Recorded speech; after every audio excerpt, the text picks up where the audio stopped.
क्यों पार्वती जी ने भगवान शिव से मांगी माफी। शिव अनादि है, ना कोई आरंभ है और ना कोई अंत है। वह स्वयंभू है, उनका ना तो जन्म है और ना ही कभी मृत्यु संभव है। वे सृष्टि के विनाशक भी हैं और महादेव भी। वह रुद्र भी है और शांत भी।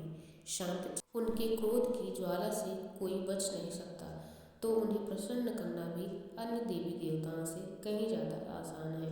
भगवान भोलेनाथ ने समय समय पर अपने विभिन्न स्वरूपों का दर्शन दिए हैं।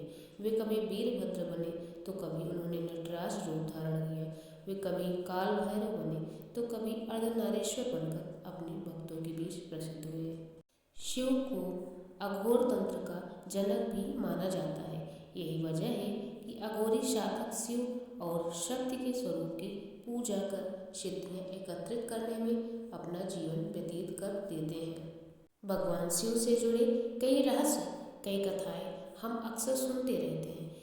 शिव परिवार यानी भगवान गणेश, कार्तिकेय, माता पार्वती, इनसे जुड़ी कथाएं भी हम कई बार सुन चुके हैं।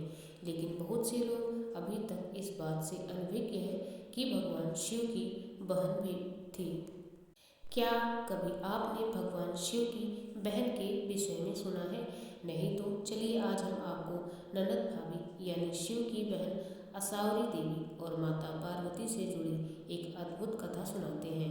पौराणिक कथाओं के अनुसार जब माता पार्वती भगवान शिव से विवाह कर कैलाश पर आई, भगवान शिव तो अंतर्यामी हैं। उन्होंने माता पार्वती के मन को पढ़ कर उनकी उदासी का कारण तो जान लिया, लेकिन फिर भी उन्होंने पार्वती जी से उदासी का कारण पूछा तो माता ने कहा, काश मेरी कोई ननद भी होती।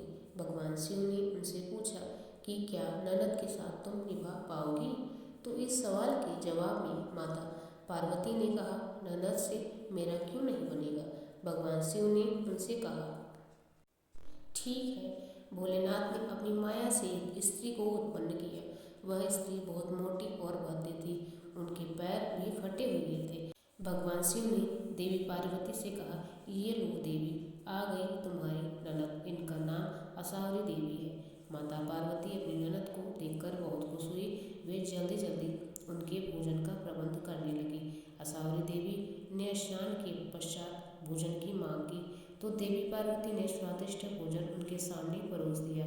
असावरी देवी ने सारा भोजन चख कर गई और सारा अन्न भी खा गई। इसी बीच असावरी देवी को शरारत सूझी। उन्होंने देवी पार्वती को अपने फटे हुए पांव की दरारों में छिपा लिया, जहां उनका दम घुटने लगा। जब भोलेनाथ वापस आए तो उन्होंने अपनी पत्नी को न पाकर बहुत चिंतित हुए।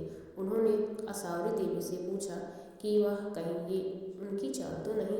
असावरी देवी मुस्कुराने लगी और पार्वती जी को अपने पैरों की दरारों से आज़ाद किया। आज़ाद होते ही देवी ने कहा, भोलेनाथ कृपा कर ननद को अपने ससुराल भेज दीजिए, अब और धैर्य नहीं रखा जाता। भगवान शिव ने जल्दी ही असावरी देवी को कैलाश से विदा किया। इस घटना के बाद से ही ननद भाभी के बीच छोटी मोटी टकरार और नोकझोंक का सिलसिला प्रारंभ हुआ।